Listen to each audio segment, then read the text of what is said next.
What is going on, guys? It's your boy Dylan the Villain, and we're coming back at you once again with some Total Extreme Wrestling 2020. It is Monday, week 2 of January 1997. We are once again playing as World Championship Wrestling. We're in front of 14,600 people at the Lawrence Joel Coliseum. We're going to go ahead and start the pre-show in a terrible pre-show matchup. The Faces of Fear defeat the Public Enemy in 10:09 when the Badass Me submits Rock with a Tundon Death Grip. The match got a 57. The Barbarian with a 56. Ming with a 59. And Johnny Grunge with a 43. And Rock with a 44. Ming and the Barbarian had the Tag Team Specialist bonus. And Jimmy Hart did some amazing work at ringside. Did some good work at ringside. And announcing color commentary gave the match a boost. We're going to go ahead and move on to the next pre-show matchup. And it is Rey Mysterio Jr. picking up a win over Glacier in 12:50 when he pins Glacier with a springboard Hurricanrana. Lanny Poffo sucks as a road agent. Hopefully, I did not book him as other road agent roles. We're going to have to see about that one. The match got a 42. And we're going to go ahead and move on to the main show. In the opening segment, we see the nWo, and they pull up in their limousine. And Scott Hall walks out, then Kevin Nash, then Eric Bischoff and Hogan walk out of the limousine. And they start walking to the back, and Mean Gene stops them and goes, "Guys,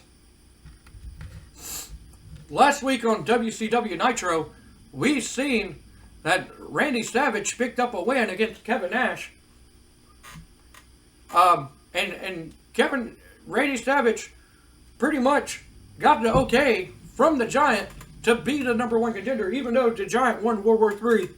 The Giant still has a right to cash in his #1 contendership opportunity at any time.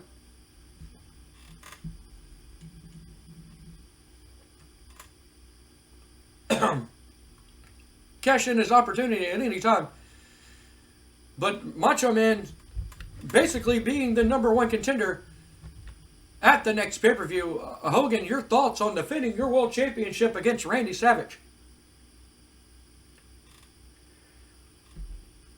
Hogan stands there for a minute and he smiles. And he goes, "Well, let me tell you something. Mean Gene. If you think that Hollywood Hogan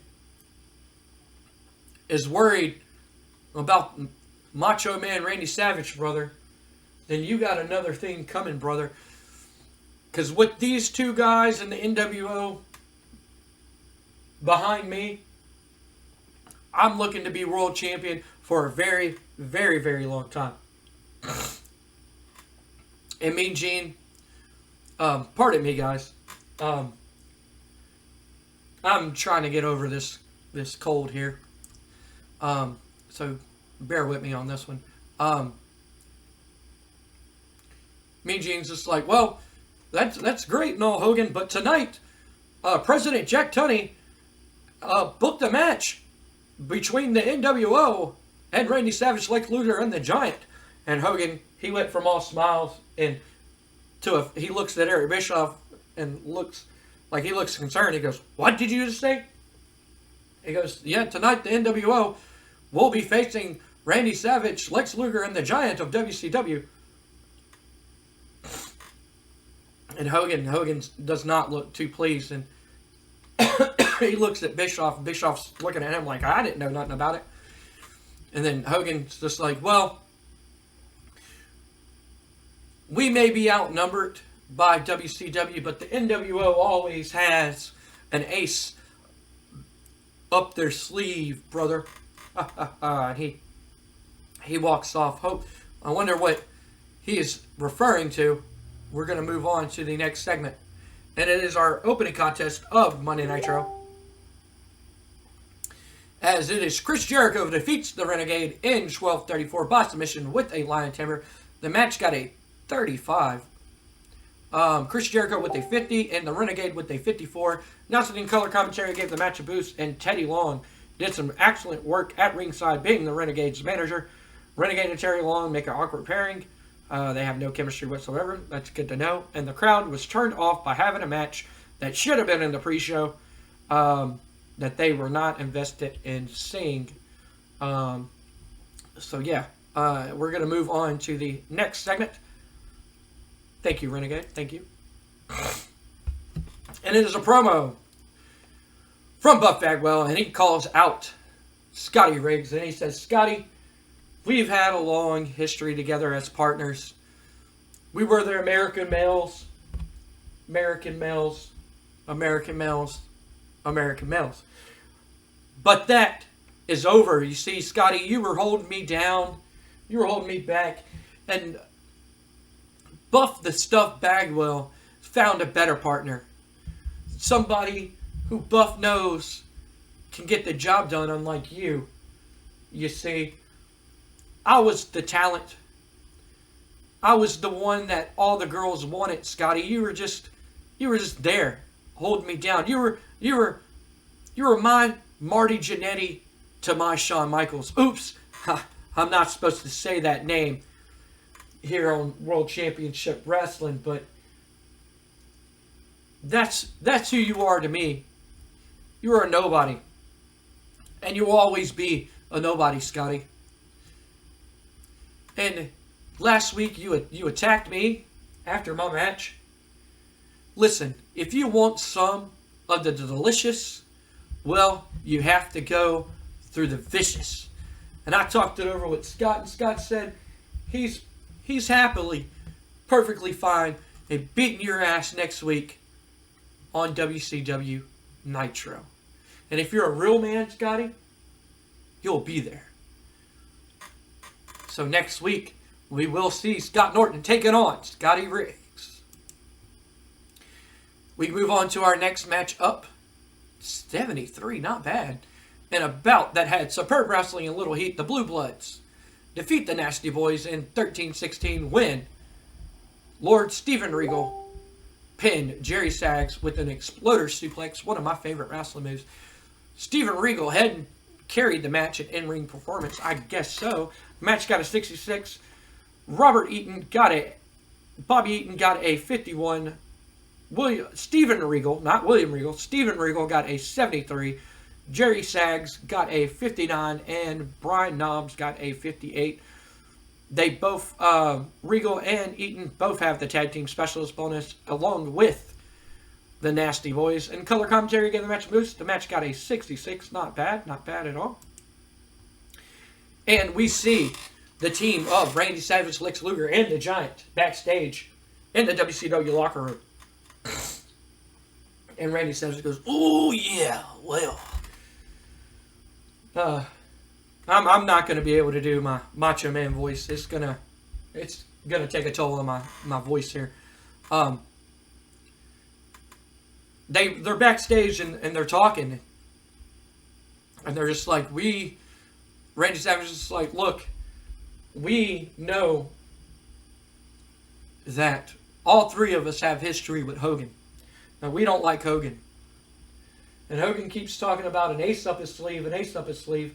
We can't afford another WCW team member to jump sides. Now, I don't know about you, but nobody's heard from Sting, and Sting's kind of picking and choosing when he wants to attack people and when he doesn't want to attack people, and we don't know whose side Sting's on." And Lex is just like, "Look, I've known Sting for years, and Sting has always been my friend. Sting's always had my back, and I don't think Sting is gonna turn on anybody." And Giant's just like, "Yeah, but didn't Sting turn his back on you and everybody else at Bash at the Beach when y'all turned his back on him? You know, like what's like, we don't know where Sting stands." And Randy Savage is like, "You got a point." And Lex is basically like assuring these two men that even though Sting hasn't aligned himself with the NWO, that he's definitely not going to join the NWO. And Savage is like, "Well, I'm wondering who the ace up their sleeve is and who the other man that they're going to have for Team WCW, you know. And Giant's just like, well, I have been seeing Dallas Page talking to Scott Hall recently about joining the nWo, and Diamond Page said that he might think about it. And Randy Savage is like, oh no, that's not good, that's not good. Well, we got to be on guard tonight, guys, and like, I have y'all's back if y'all have mine, and they all agree. So we move on to our next segment, and it is Jeff Jarrett, as Ric Flair pulls in up with his limo. Ric Flair is not wrestling tonight, but he pulls up with his limo, and Jeff Jarrett is already standing there. And he's like, let me get your bags, Mr. Flair, let me get your bags. And Ric Flair's kind of looking at him. He's like, look, kid, you had an impressive match last week, and I told you once, and I told you before, the Four Horsemen is not looking for anybody in the match. You know, we're not looking for anybody. We're not wanting anybody right now. And to be honest, like, you're just not what we're looking for. You know, and carrying my bags to my locker room is nice and all that stuff, but, you know, like, you really haven't been impressing me lately. Maybe if you won a championship, maybe that will sway me in a different direction. And Jeff Jarrett's just like, a championship, you say, huh? Well, yeah, I can get that done. Yeah, I can do it. I can do it. Ric Flair's just like, well, we'll see. So we're going to move on to the next segment. Jeff Jarrett still trying to press Ric Flair into letting him join the Four Horsemen, but Flair seems pretty adamant that he doesn't want Jeff Jarrett. That Jeff Jarrett does not have the look that he's looking for a horseman. We move on to the next segment, and it is Chris Benoit taking on Disco Inferno in a bout that had superb wrestling. Disco Inferno beats Chris Benoit in 13:02 by pinfall after Kevin Sullivan comes out. Chris Benoit with a 74, Disco Inferno with a 43. All About Woman storyline advances and loses heat. Color commentary gave the match a boost, and Chris Benoit with crowd support. And after the match, these two start brawling in the ring. They start beating the holy shit out of each other, and Woman comes down to the ring and tries to stop these two men from fighting one another. As we learned last week, Kevin Sullivan was accusing Chris Benoit of sleeping with his wife. We will have to find out more. Hopefully we can get more, but we're going to have to do something to keep these two men away from each other as they continue to fight and brawl. Kevin Sullivan is definitely pissed off that Chris Benoit is fooling around with his wife. We're going to have to find out more about that. We're going to move on to the next segment. And it is, they don't click. That's awesome. In a bout that had little wrestling and embarrassing wrestling, Stevie Ray defeats Carl Ouellet in 13:09 by pinfall. The match got a 52. Carl Ouellet with a 43 and Stevie Ray with a 53. Harlem Heat and French Canadian storyline advances and loses heat. Carl Ouellet and Stevie Ray does not click and made it an awkward bout. Announcing gave the match a boost. Colonel Robert Parker did some good work, and along with Sister Sherry and Stevie Ray and Sister Sherry have excellent chemistry together. But after this match, these two men continue to brawl, as the next match is Booker T versus, I have no clue how to say his name, John Russo. I can't think of what his name is. This match was also a terrible match, and Booker T picks up the win with a missile dropkick. The match got a 59, better than the last one. Booker T with a 60. John Reneo got a 47. Harlem Heat, it gained back its heat. Nuts and color commentary gave the match a boost. Sister Sherry did some excellent work at ringside, along with Colonel Parker. We're going to move on to the next segment. And these four men continue to brawl outside the ring as Colonel Parker tries to get his hand on Sister Sherry, but Harlem Heat stop him. And they just continue to brawl everywhere. The segment got a 52. We move on to our next match, and it has Dallas Diamond Page as he defeats Big Bubba Rogers by pinfall with a diamond cutter. Dallas Page got a 79, and Big Bubba Rogers with a 62. Color commentary to match boost, and DDP with the fan support. After the match, DDP walks up to the ramp. He walks up the ramp. Good. Kevin Nash can cut a promo. That's good to know. And he gets stopped by Kevin Nash and Scott Hall as they have an nWo t-shirt. And DDP is all smiles. He is all smiles. And he grabs the nWo t-shirt and he holds it up as he stands on the ramp.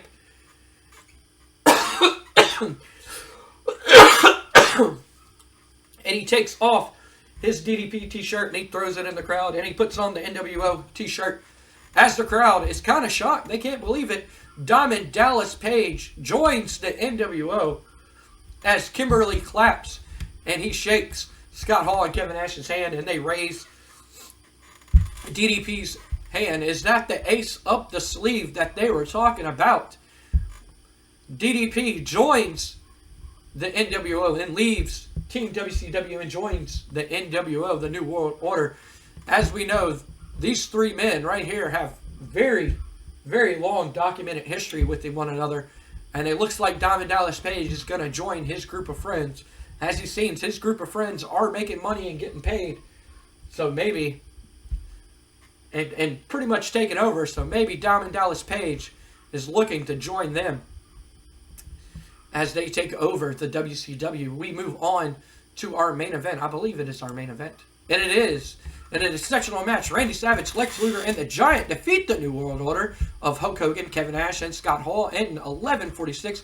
When Randy Savage pinned Scott Hall, there was supposed to be more that goes on. DDP was at ringside the whole match.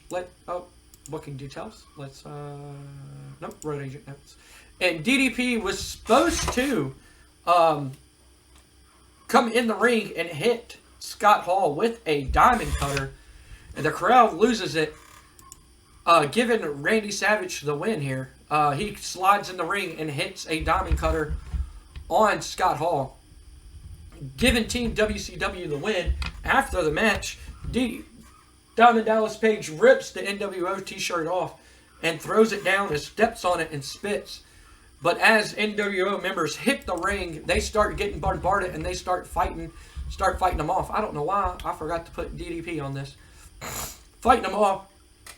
And Sting sits up in the rafters as he watches everything goes down. As he's sitting in the crow's nest at the very top. He watches Team WCW and Team nWo basically going at it. And Team WCW hits the ring and they chase off Team nWo. There's going to be some big consequences. Big consequences for DDP turning his back on the nWo. You can guarantee that. We're going to go ahead and finish the show. Show got a 61. We lost. Golly, we lost popularity in 11 reasons. Increased in 8. The general feeling is that WCW doesn't have enough interesting storylines going on, and the crowd wasn't happy as they expected more angles and interview segments. I'm going to have to learn WCW, so we're probably going to have some crappy ratings for a while before I can figure out some stuff. This is pretty much, we're going to book to the first pay-per-view, and we're going to see which one of y'all like. Which one do y'all like more? Which one do y'all want to see? Do y'all want to see me continue the WCW save or the ECW save before we continue on with the storylines and see where everything goes here tonight? He extends his deal. They are not happy. So, yeah. All that good stuff. And let's go ahead and check that. Brian Knobbs, he signs his contract. Their contract was coming up. But yeah, that is episode 2 of WCW Monday Nitro. Yeah, guys, thank y'all for watching the video. Leave a like. That is going to let me know which one y'all like more. Do y'all like the ECW, what's going on in ECW or WCW?